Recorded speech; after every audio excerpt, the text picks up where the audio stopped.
नमस्कार दोस्तों, मैं राजेश दुकानी एडवोकेट आज आपके साथ डिस्कस करूंगा सेक्शन 299 और 300 आईपीसी के बारे में।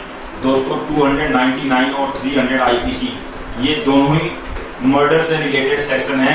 299 यानी कल्पेबल होमिसाइड और 300 यानी मर्डर। 299 का जो पनिशमेंट है दोस्तों वो 304 में मिलता है और 300 का जो पनिशमेंट है वो 302 में है। अब दोस्तों सबसे पहले मैं आपको बताना चाहूंगा कि 299 कल्पेबल होमिसाइड है क्या। कल्पेबल होमिसाइड का मतलब आपराधिक मानव वध। ये जो कल्पेबल जो शब्द है वो कल्पा शब्द एक लैटिन वर्ड है जिसका मतलब होता है अपराध। उसी से हमारे यहाँ पे कल्पेबल और कल्प्रिट अपराधी शब्द बना। उसी तरह से दोस्तों होमोसाइड यानी होमे का मतलब ह्यूमन और साइड यानी साइड भी एक लैटिन वर्ड है जिसका मतलब होता है हत्या। यानी होमिसाइड का मतलब हो गया मानव हत्या। साइड जो शब्द है CID जैसे सुसाइड आत्महत्या, पेस्टिसाइड जीव जंतु हत्या के लिए जो दवाई बनती है, तो इस तरह से साइड जो शब्द है वो लैटिन से आया है। तो ये तो हुई बात कल्पेबल होमिसाइड शब्द के बारे में। अब दोस्तों कल्पेबल होमिसाइड और मर्डर के बीच में एक बहुत सी पतली मुहिम रेखा है जिसको कोर्ट में प्रूफ करना किसी भी वकील के लिए काफी मुश्किल भरा काम है। लेकिन कल्पेबल होमिसाइड में कुछ कंडीशंस दी गई हैं, जो कंडीशंस अगर फुलफिल होती है तो वो केसेस जो है मर्डर की श्रेणी में नहीं आते। उसमें दोस्तों सबसे पहला जो 5 कंडीशंस है उसमें सबसे पहली कंडीशन है सडन प्रोवोकेशन।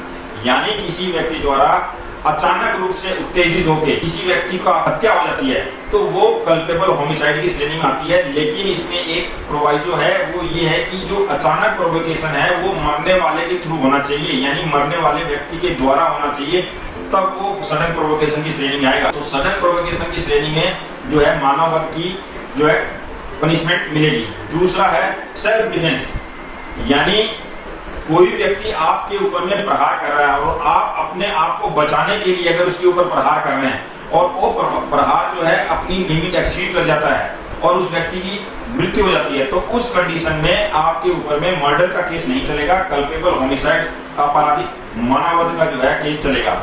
तीसरा दोस्तों, कोई व्यक्ति सरकारी ड्यूटी पर है यानी कोई पुलिस वाला है और भीड़ पे गोली चलाने के दौरान में या दंगा फसाद के गोली चलाने के दौरान में उस व्यक्ति से पैर में गोली के बजाय पेट में गोली लग जाती है, तो उस कंडीशन में उस व्यक्ति के ऊपर में 302 में केस नहीं बल्कि 304 का केस बनेगा, कल्पेबल होमिसाइड माना जाएगा।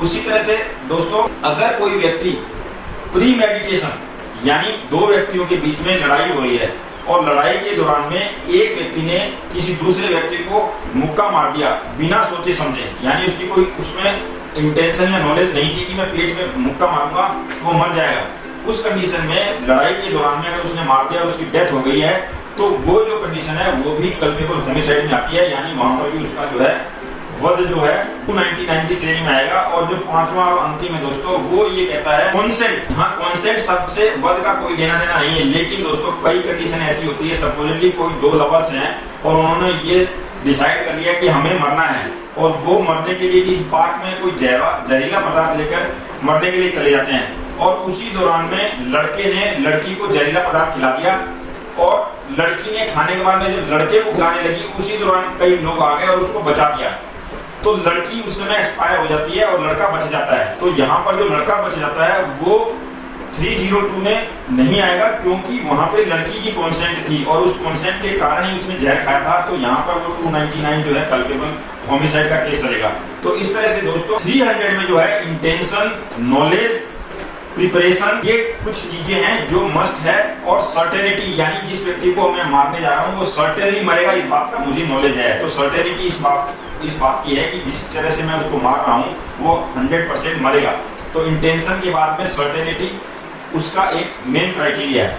तो इस तरह से दोस्तों ये जो 299 और 300 है इसके बीच में एक बहुत सी पतली रेखा है जिसको डिफरेंशिएट करना काफी आसान काम नहीं है। और इसका एक लैंडमार्क जजमेंट है दोस्तों रेज वर्सेस गोविंदा का, जिसमें जस्टिस मेलविल ने ट्रायल कोर्ट द्वारा मर्डर की सजा को कल्पेबल होमिसाइड में कन्वर्ट किया था क्योंकि उसकी जो क्राइटेरिया थी वो मैच नहीं कर रही थी। उसमें एक 18 साल के लड़के गोविंदा ने अपनी मिसेज का कत्ल किया था और कत्ल के दौरान उसने हाथ दूसरों मुक्कों से मार के उसको छोड़ दिया था, जिससे ब्लीडिंग के दौरान में बाद में उसकी हॉस्पिटल में डेथ हो गई थी। ट्रायल कोर्ट ने उसको वहां पर जो है मर्डर की संज्ञान दिया था, लेकिन बाद में हाई कोर्ट में 2 जजेस की बेंच ने उसको 50-50, एक जज ने कल्पेबल होमिसाइड और दूसरे ने मर्डर की श्रेणी में रखा। तब वहां पे तीसरे जज की राय ली गई, जस्टिस मेलविल की, और जस्टिस मेलविल ने जो है वहां पर ये डिसाइड किया था कि ये जो केस है ये मर्डर की श्रेणी में नहीं आता, ये उसमें कल्पेबल होमिसाइड में आता है, क्योंकि मारते वक्त उसकी ये इंटेंशन नहीं थी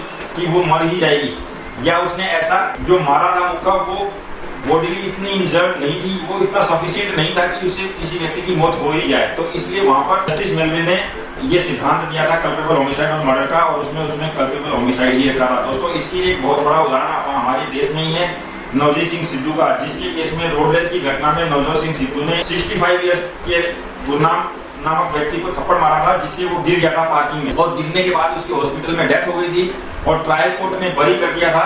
और फिर Punjab and Haryana high court ने इस केस को कल्पेबल होमिसाइड मानते हुए 3 साल की सजा और 1 लाख रुपए जुर्माना लगाया था। बाद में वो केस सुप्रीम कोर्ट में आया, और सुप्रीम कोर्ट ने दोस्तों उस केस में नवजोत सिंह सिद्धू को बरी किया, और उसमें सिर्फ सीरियस हर्ट का उसमें कन्वर्ट किया, यानी सिर्फ ग्रीवियस हर्ट की श्रेणी में रखते हुए 1000 रुपए का उसमें जुर्माना लगाया था। तो इस तरह से दोस्तों उम्मीद करता हूं कि आपको 299 और 300 के बीच का डिफरेंस समझ में आया होगा। तो ये आज का डिस्कशन था 299 और 300 आईपीसी के बारे में। अगले वीडियो में फिर किसी नए टॉपिक के साथ मिलेंगे, तब तक के लिए नमस्कार, धन्यवाद।